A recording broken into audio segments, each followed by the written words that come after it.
the bakers of Weber's Bread present your all-star Western Theater. Drifting along, singing a song.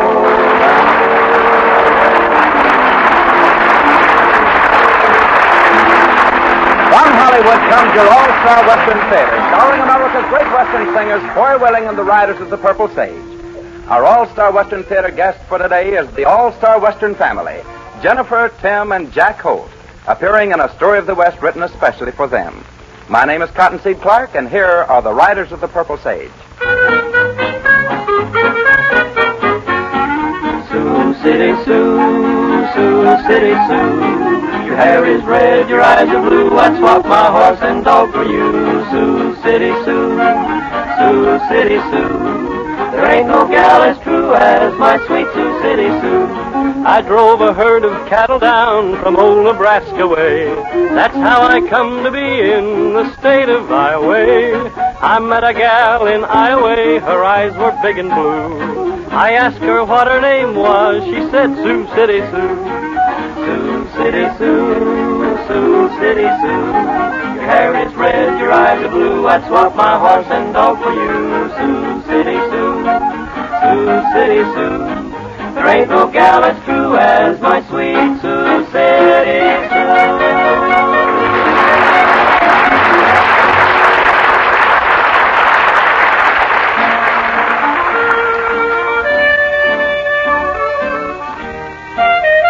The stars of the All-Star Western Theater once again bring you a half hour of enjoyable entertainment with an authentic Western atmosphere. The bakers of Weber's Bread are interested in keeping alive the traditions of the Old West in song and story, for they believe those old-time traditions are a valuable part of the American scene. Good bread is an important part of the American scene, too, and Weber's Bread is good bread. It's well mixed and well baked. Its golden brown crust, firm, even texture, and distinctive flavor make it appealing to look at, satisfying to eat. Write down a loaf of Weber's Bread on your shopping list now and look for it on your grocery shelves tomorrow. You'll find that Weber's Bread and the Blue Gingham wrapper will be enjoyed by your entire family. Buy a loaf of Weber's Bread and try it, partner. It's guest star time, friends and neighbors, and today it has a special meaning, for we bring to our all-star Western Theater microphone the all-star Western family, Jennifer, Tim, and Jack Holt. To introduce the senior member of this grand family is like renewing an old acquaintance with a close friend, for Jack Holt is truly one of the all-time greats of Hollywood. When he was recently discharged as a major from World War II, he became a veteran of both world wars. Following in his footsteps to achieve movie fame was his son, Tim, who was recently discharged as a captain of the Army Air Force, but not before he saw 22 missions as a B-29 bombardier over Japan in 4 years of service. Following Tim, there came another Holt to the Western screen, who has become one of Hollywood's finer Western actresses, sweet and lovely Miss Jennifer Holt. We are proud to present this great family of the screen and their first appearance as a starring trio in a story of the West prepared especially for them entitled Drifty. Friends and neighbors, Jennifer, Tim, and Jack Holt.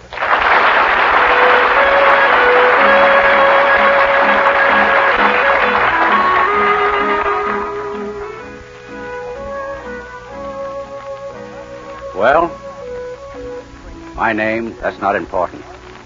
Folks call me Drifty. You see, I've been roaming around the country for more than 20 years. Guess you might call me a tramp. But I haven't always been like this. Why, I can look back on the day when I had a good ranch, a fine family, and most everything that should go to make for a man's happiness. But I lost all of that for the deck of cards.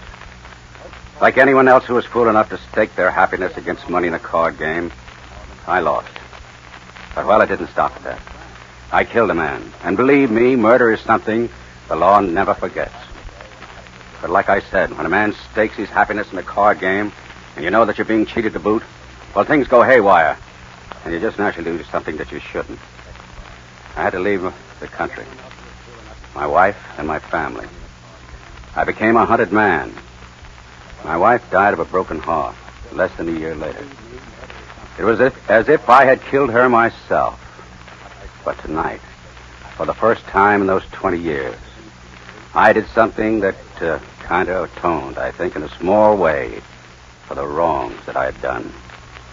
I helped a young fellow who was headed down the same road as I. And it gave me sort of a peace of mind and a freedom of heart. It started just a month ago when I rode into Tim Porter's ranch.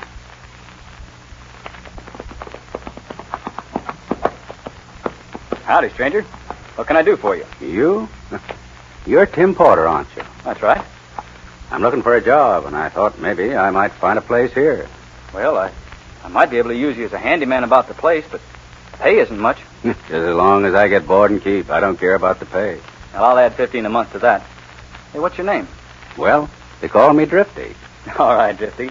You'll find some of the boys down at the barn. Put your horse up and have them show them your bunk. Then go on up to the house, and my sister will tell you what to do.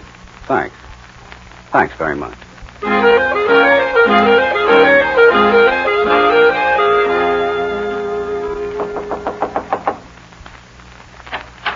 Yes? You're Miss Jenny? Yes. What can I do for you? Your brother hired me as a new handyman, and he told me to report to you. Well, fine. Come on in and I'll see what there is to do. Thanks. Just call me Drifty, man. Well, that's an odd name. Where did you get it? Oh, sort of a nickname, 'cause I sort of drift from place to place. Well, I'm sure we'll get along fine, Drifty. Hey, sis, I'm going to town with... Oh, hello, Drifty. Howdy. What are you going to town for? I need to get some supplies.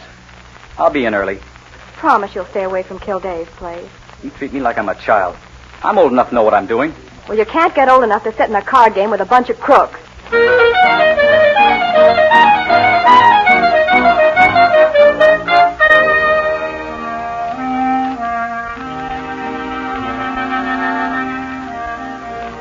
When young Tim mentioned the card game, it really hit home to me. Reckon it wasn't any of my business in a way. But I hate to see that fine young boy becoming involved in the same thing that ruined my life. Later that afternoon, the girl sent for me and asked me if I'd help rearrange some furniture in the front parlor of the ranch. Now, let's see.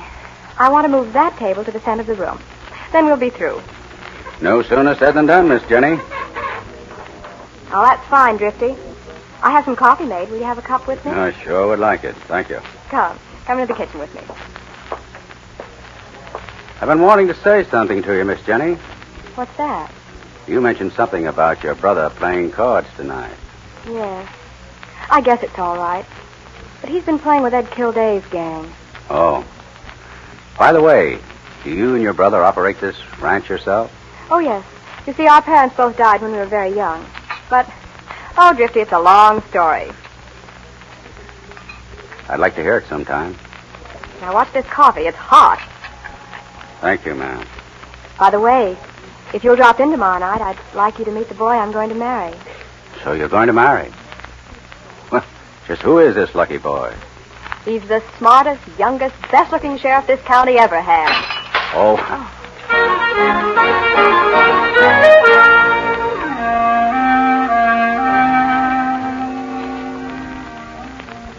I thought for a moment I might have tipped my hand to Miss Jenny. For if there's anything or anyone I steer clear of, it's sheriffs. About once a year, they generally get their memories renewed by the state headquarters with pictures and descriptions of old cases. But my thoughts turned to Tim and these gamblers he was playing cards with. About dusk that evening, I decided to saddle up and ride into town just to see what kind of a mob he was associating with. As I walked into Ed Kilday's saloon, I noticed that Tim was playing cards. As I stood there watching the game, I saw Kilday trim the boy one hand after another. I noticed that Tim looked in my direction several times, as if he resented my being there. A few minutes later, he made it very clear that he did. Drifty, what are you hanging around here for? For no reason, Tim. I just thought I'd ride back home with you. Well, I don't want you riding back home with me. Besides, you're putting a jinx on me. But you promised Miss Jenny you'd come home early. What's wrong, Tim? Did your sister hire this man to watch over you? I don't like that kind of talk either, Kilday. Now, look here, Drifty. Come on, get moving. That's an order. Son, I didn't think you'd talk that way to me. But I guess this game has suddenly got your nerves riled up.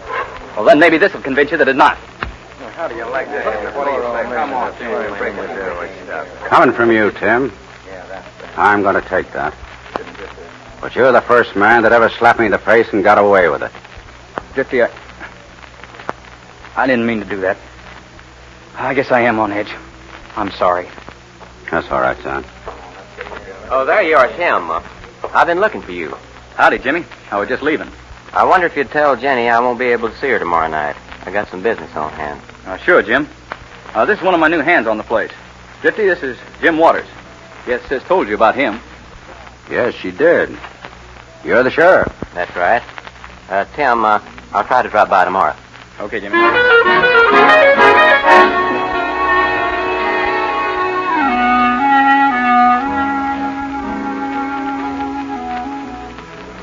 Of course, I hadn't counted on meeting up with Jenny's young sheriff, but I reckon it had to come sooner or later.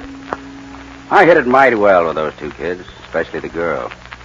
She seemed to take a liking to me. Then one afternoon, I saw Sheriff Jim Waters right up the ranch. He dismounted and went into the house where Tim and his sister were. Quickly, I walked around to the side of the house, near an open window, where I was able to hear what was being said. So, Jenny, if you think you can get ready in time, we'll drive over this evening. Oh, I'm sure I can make it, Jimmy. I'll get Drifty to finish up what work there is around the house. By the way, where did this Drifty come from? Oh, he just blew in a few days ago. He needed a job pretty bad. And don't go asking any official questions about him, just because he's a stranger. Jenny's made a real pal out of Drifty. Oh, I'm sure he's all right. But I always like to keep my eye on strangers. Well, you just get your eyes off of him, Mr. Sheriff Man. Why, Drifty wouldn't harm a flea. Well, if he was about 20 years younger, I'd be having a little competition.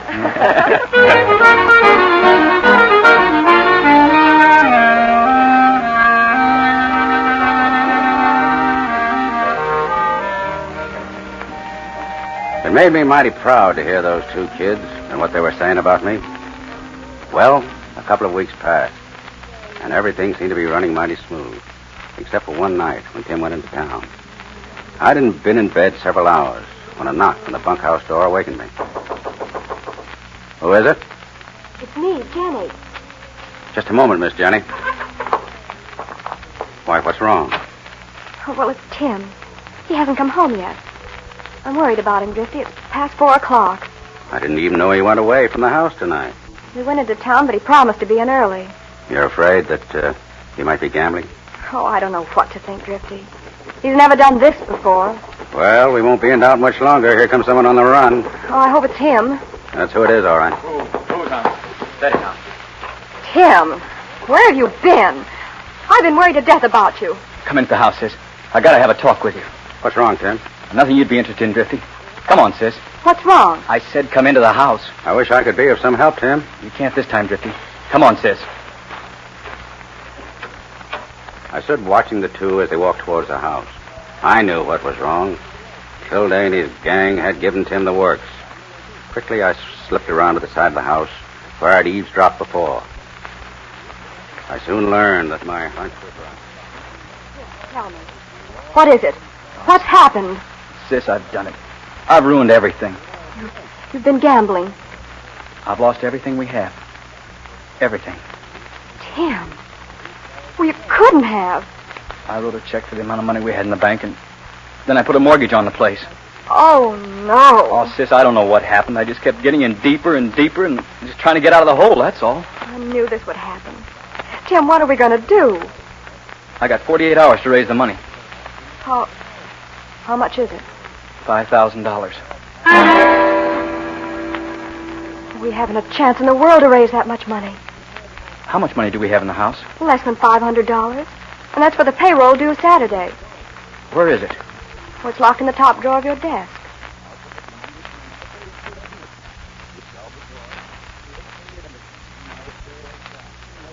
Well, I'm in this far. I might as well try to get even with it. Look, Tim, that money isn't yours. It belongs to the men who work for us. Yeah. I guess you're right. Oh, Timmy, it's all over now, and I'm not going to say I told you so. You try and get some sleep, and then we'll figure this thing out some way in the morning.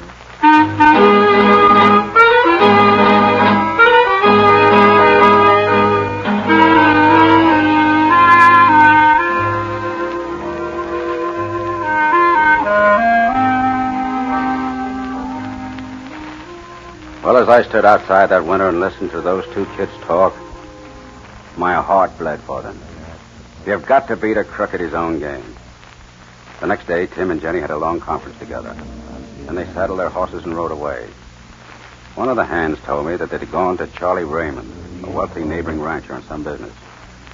I knew it'd be at least dark before they returned, so I put my plan into action. I went to Tim's desk, broke it open, and took the $500. I then saddled my horse and, unnoticed, rode into town, straight to Ed Kilday's. Well, if it isn't Tim Porter's new handyman. Yeah, you mean Tim Porter's ex-handyman. Oh, you ain't working for him anymore? No, I ain't going to stand around and have that kid running over me. Right. You saw what he did to me here a couple of nights ago? Yeah. Guess you heard he got himself mixed up in a mighty heavy game last night. Yes, and it serves him right. He's too young to be sitting in a game with men who cannot figure him. Yeah, too bad. I hate to see the kid lose, but he asked for it. If you ask me, he got it. Maybe it'll teach him not to gamble. You know, Drifty, you got a good head on them shoulders of yours. Oh, I managed to get along. By the way, do you mind if I sort of sit in your game for a while? No. Anybody with money's welcome. I got close to $500. I got stacked away. I might play for a while. $500? Well, we'd be glad to have you. Won't we, boys? Oh, sure. sit down. Sit down, Drifty. Take a chair right there in front of me. It was working just as I planned. As the game started, I played mighty close until the deal came to me.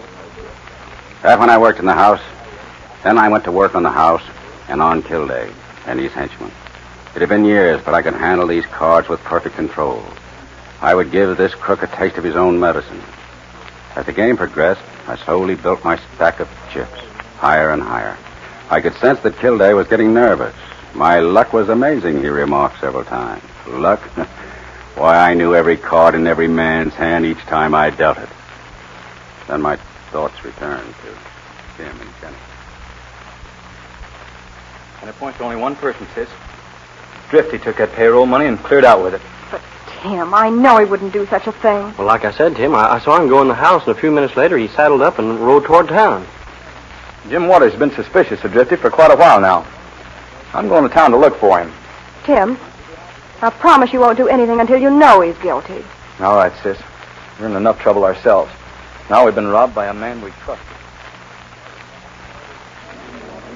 Drifty, your luck is holding out like I never seen before. I'm pretty lucky, all right. Yeah. I got close to $3,000 on you, boy. I ain't never seen a run like it, and I've been playing cards for over 30 years. Here, Drifty, it's your deal. Now for the killing. I dealt those cards so fast my hand was a blur. I dealt the man on my left and right dead hands. But to Kilday, I gave 3 aces. The pot was Jack's or better. Kilday opened. I called and raised. He called the raise and drew 2 cards. I stayed pat. I knew he would figure me for a straight or a flush, or at most a full house. On the draw, I dealt him his 4th ace, and he came out betting. All right, Drifty. I'll bet 500. Call and raise 1,000. Sorry to have to get all my money back at once, Drifty, but I'll raise again. Same amount. In that case, I'll have to tap myself. I'll bet you every nickel I've got in front of me. Yeah, bet's a shade heavy, ain't it, Drifty? I figured you for 3 of a kind, and I can beat that. I'll call, Drifty. Beat these 4 aces. They're pretty good, Yeah. but not good enough. What do you mean? A straight flush from 6 to 10. Why, you... Don't move. I've got you covered. You won't get by with us, Drifty. So you can't take your own medicine, eh? All right, Drifty, let's go. The sheriff and I want to have a little talk with you. All right, Tim, I know what you want. You've even been playing cards with the money you stole from my desk. That's right, Tim.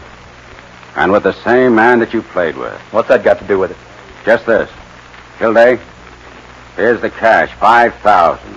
Now give Tim that paper on his ranch. What do you mean? I mean what I say. I came in here to win that piece of paper he signed. Now here's the money, give it to him. I mean business.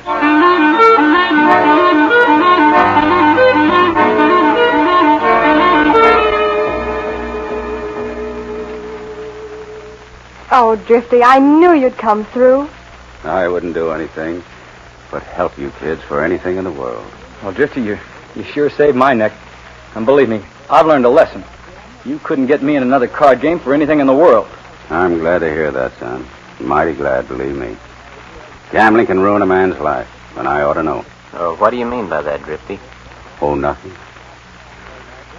Let's go. Well, it's getting late. I think I'd better hit the hay. And I know you kids are ready for some rest after what you've been through for the past couple of days. I got to run along, too. I'll walk out with you, Drifty. Why, sure. Sure, Sheriff. And again, Drifty, we don't know how to thank you. Just seeing you kids happy is thanks enough. You know, Drifty, if I could remember my dad, I'd like to remember him as just as a man like you. Thanks, Tim. That's the nicest thing that was ever said to me. Well, Sheriff, you said you'd walk out with me, so... Sure, let's be going. Good night, Jenny. Tim. Good night, Tim. Good night, Tim. Good night, Drifty.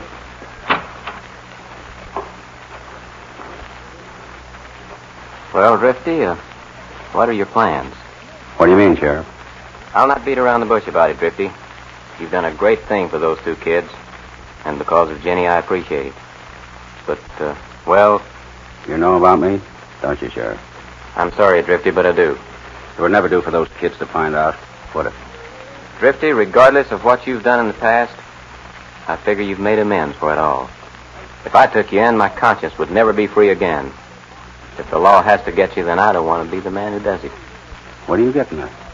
Get on your horse and ride away. I haven't seen or heard of you in these parts. Thanks, Jim. And Jim? Yeah, Drifty? Watch over those two kids, will you? That's a promise, Drifty. Goodbye and good luck.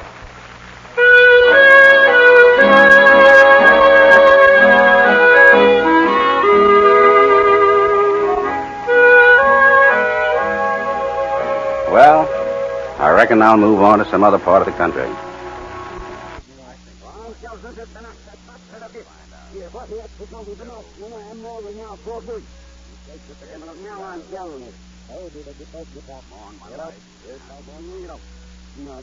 Her mother.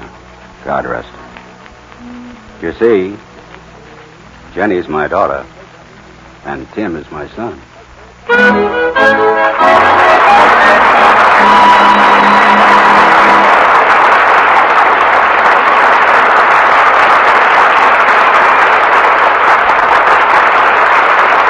Friends and neighbors, your all-star Western family, Jennifer, Tim, and Jack Holt, will return to you in a few moments.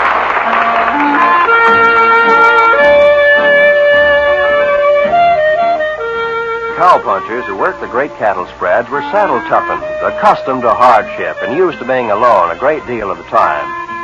They had a lot of time to think problems through as they rode fence or searched the brush for strays or night-hawked the herd from dawn to dusk. For the most part, cowboys were reserved in manner and short of speech. When they spoke, they went right to the point. They didn't waste any words. For instance, a cowpuncher who liked Weber's bread, who thought that Weber's bread was really good bread, who liked to eat Weber's bread for breakfast, lunch, dinner, and in between meals, and who wanted you to share his enjoyment, wouldn't waste a lot of time and talk. If he thought Weber's bread was good enough to recommend to you, he'd just say, "Try it, partner." And now, here is Foy Willing returning to the microphone with our three great stars, Jennifer, Tim, and Jack Holt.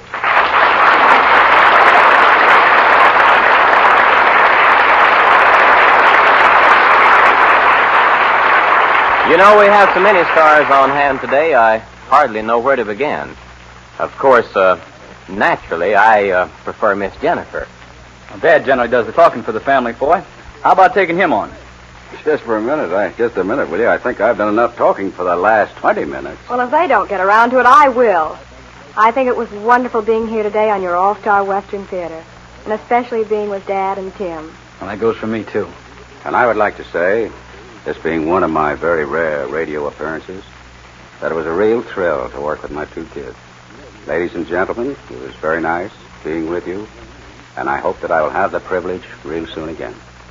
Oh, by the way, Tim, did you and Miss Jennifer have any idea throughout the story that Drifty was your father? We knew it all the time. Goodbye, folks.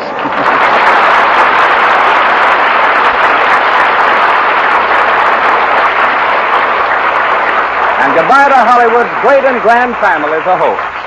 Well, here they are, folks, men of the West from out of the West with a real song of the West. America's great Western singing stars, Foy Willing and the Riders of the Purple Sage, singing Bob Nolan's Cool Water.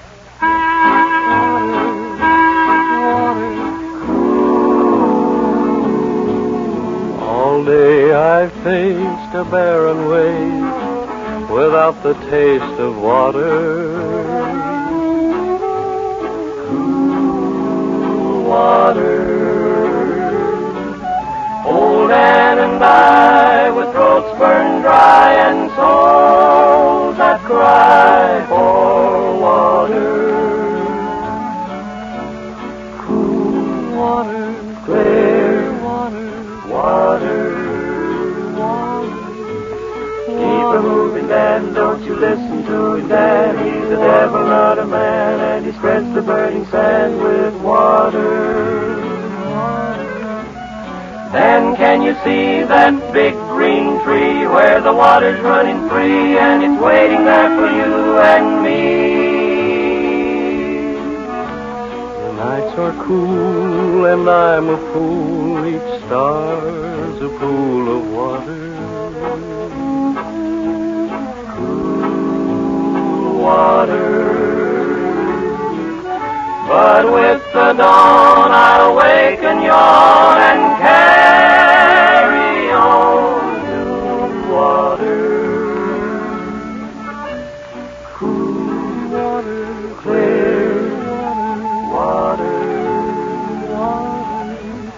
Keep her moving, Dan, don't you listen to him, Dan. He's a devil, not a man, and he spreads the burning sand with water.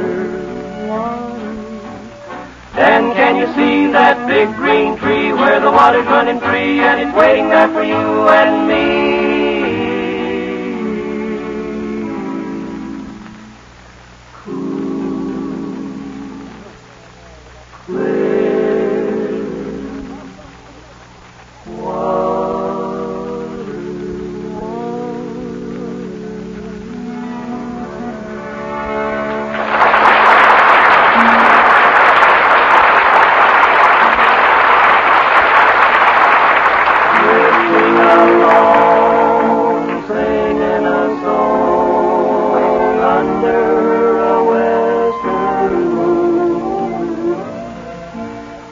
From Hollywood, you've heard your all-star Western Theater, a V.M. Bayer production starring Foy Willing and the Riders of the Purple Sage. Our guest stars for today have been Jennifer, Tim, and Jack Hope, Hollywood's first family of the Western screen. My name is Cottonseed Clark. Next week, another great star of the West and a story of the West.